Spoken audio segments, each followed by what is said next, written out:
Hi, I'm Mary Wong, and I'm a registered traditional Chinese medicine practitioner and acupuncturist in downtown Toronto, founder of Alive Holistic Health, author of Pathways to Pregnancy, and your health and wellness mentor. So I'm tonight, because we're talking about health and wellness overall, and it may or may not impact fertility, let's talk about tampons. And the reason why I want to talk about tampons is because this is a conversation I have every single day at the office. I've been doing this for 25 years, and it's interesting to see the mindset around what people believe with regards to their tampons. And why is this an important subject? Well, for those of you who are menstruating, and if you are using tampons, you're using it every single month, multiple days, many times a day. And so I believe, people focus so much on, oh, gee, what are we eating? How are we exercising? And, looking at like external contamination and all that good stuff. But then there's this lack of noticing of what they're shoving up their body. And guess what? The vagina area, there's a huge mucosal, it's like vaginal mucosa, meaning the ability to absorb things is really, really quick. And so that's why sometimes, in medicinal, and for those of you who are doing fertility treatments, you use vaginal suppositories for like progesterone and estrogen, right? So now you think about it, you're putting tampon, a foreign matter. Do you know what's in them and how it can be impacting you and your health? So the point is I would love for you to revisit tampons if you are using them.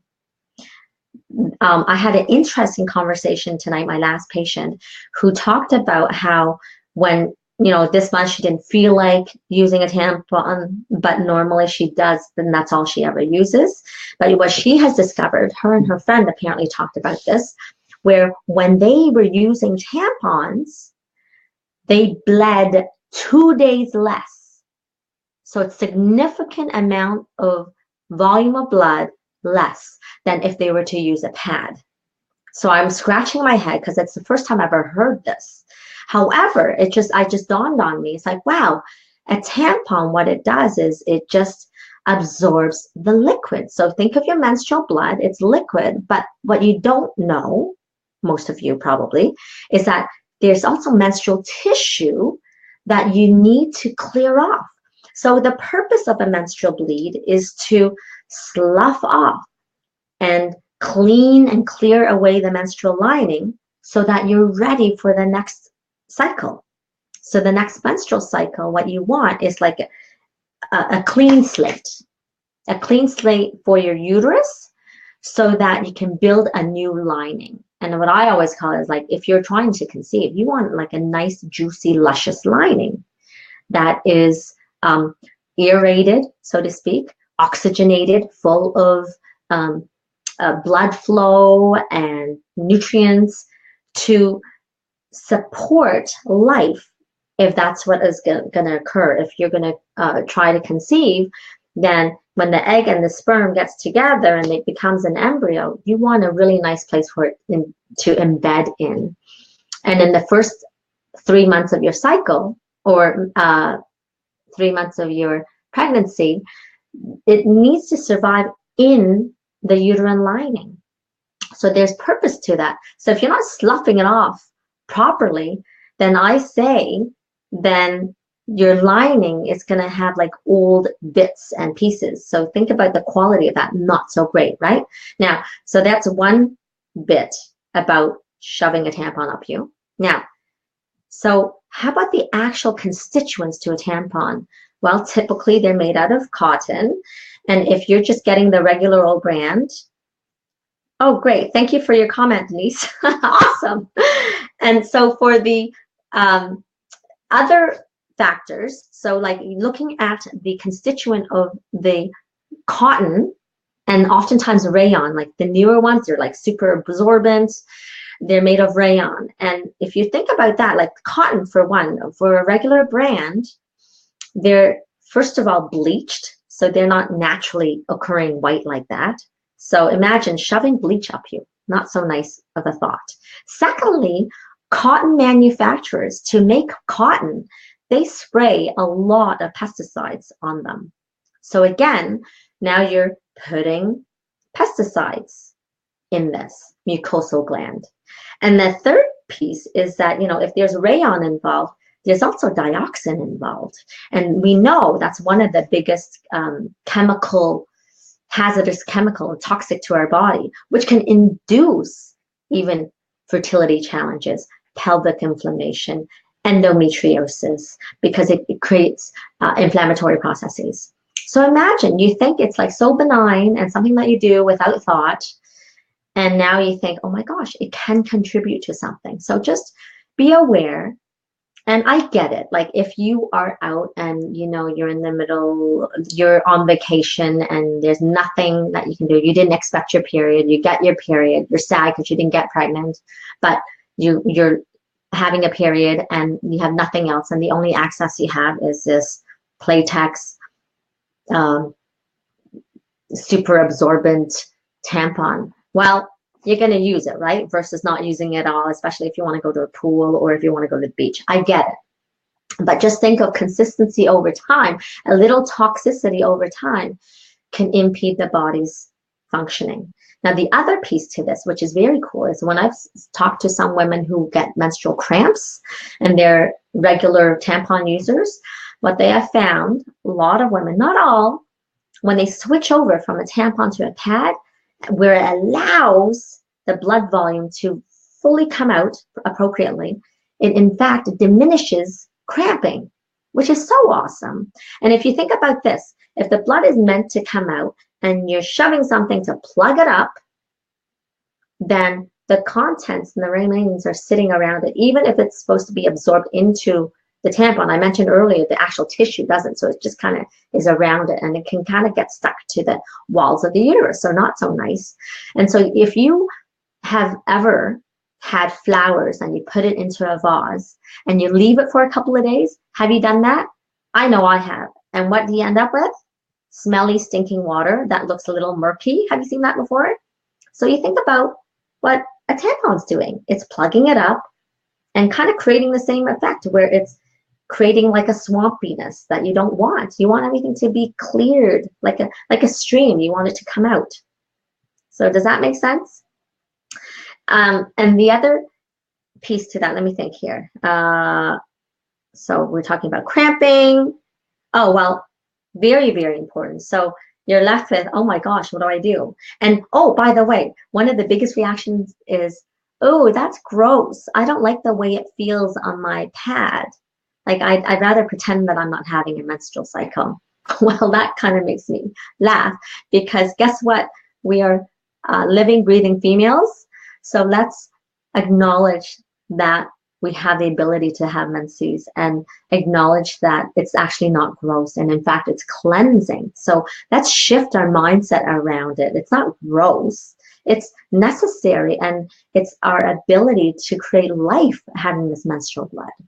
So please, I invite you to look at it in a different angle. And also, again, back to it's actually more gross to me if you use this external chemicalized tampon and, keeping it there. And the other piece to that is when people shove a tampon up them and forget about it, and they pretend like they're a man, they do everything that they should normally do. Well, guess what? In the olden days, when people had a menstrual period, they would acknowledge it. They would be self-serving. They would go off into the woods, bleed with other women, take care of themselves, get massage, eat well. Now we pretend we don't even have it and we move on. So I invite you to, again, respect yourself as a woman, a female energy, and, do a little less on day 1 and 2 if that's when your most menstrual bleeding occurs. Because really, we shouldn't forget about it. All your energy is basically going to the womb to help clean it out, right? So you want to help serve that, to maximize that. So be kind. And this is not the time to do heavy duty exercise.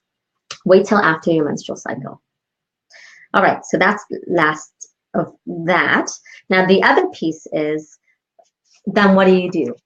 Right? Like, okay, I can't use a tampon. And if you do, like if you still cannot fathom, I guess the next best thing is finding a tampon that is at least organic, pesticide free, bleach free, so that we know that your vaginal mucosa is not going to absorb all that. The next best thing, if you're still resistant to using pads, and by the way, menstrual pads, I would also prefer you to use more organic, non-bleached, pesticide-free pads, because it's still in that vicinity, but at least the menstrual blood is coming out. So yay. And the third option, which I personally haven't used, but I know that people who have used the menstrual cup, and there's different manufacturers and there's different materials. In the olden days, it would be metallic. Hi, Lisa. So great to see you here. So in the olden days, they would use the a menstrual cup that is more metal-based. And I think now they have silicone. So silicone is a bit more friendly because it's more malleable. And second, it's also non-toxic, which is great. And you can easily wash it and clean it up, which is great. And some people kind of freak out at the thought of reusing it, but really it's actually quite clean. You just clean it off with like soapy water at the end, right? When you're done with it after your menstrual bleed. But the difference between a tampon and a menstrual cup, I had to kind of like dig deep for myself and go, am I aligned with the menstrual cup?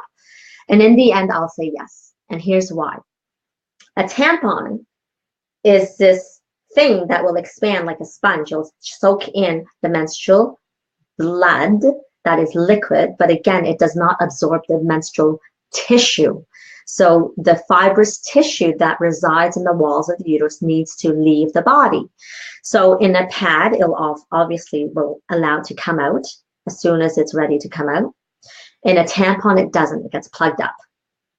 And then it can be residual tissue inside the uterus, which is not desirable. But in a menstrual cup, it's in a cup. So still, it will allow tissue to go into the cup. So that's why I'm saying yay, A-okay with it. So if you're willing to try that, I say go for it. It's okay.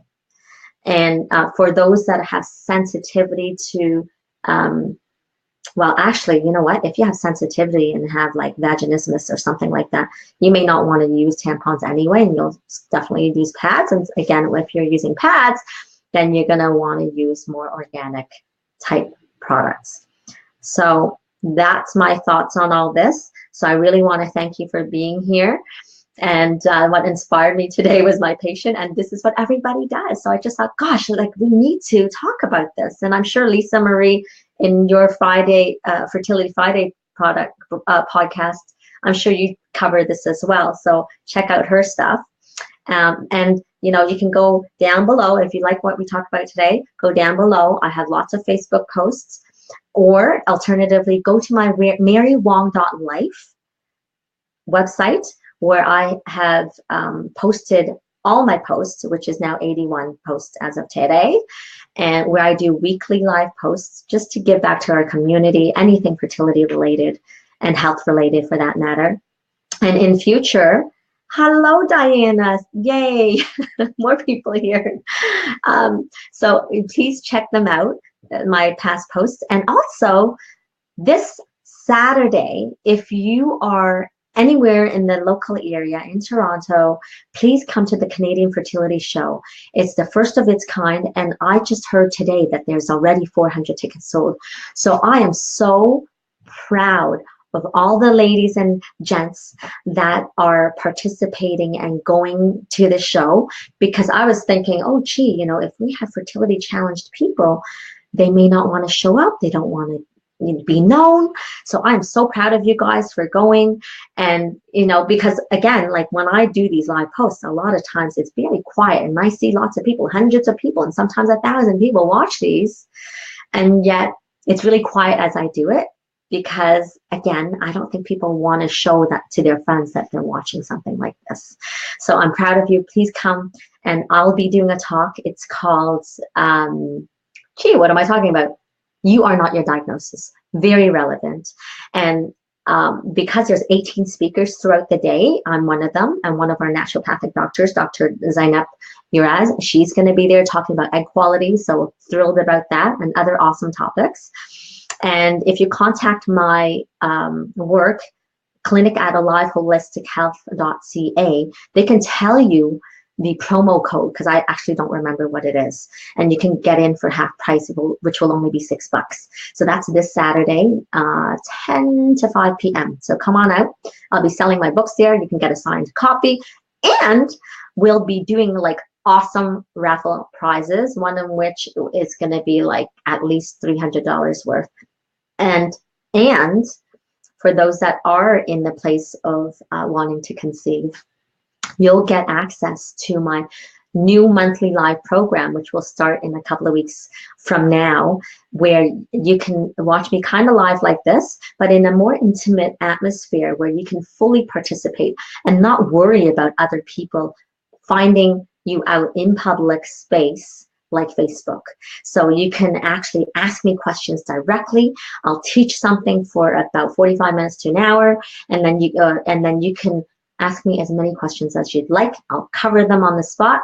And I have to tell you, this is an awesome deal, because I'll be offering it up for $29.99, but at the Canadian Fertility Show, we'll do a little showstopper and make it a lot more affordable. It's, by the way, highly affordable, because when people are consulting me for the first time right now, it's $300. So for you, $29.99, and you can ask questions. So how awesome is that?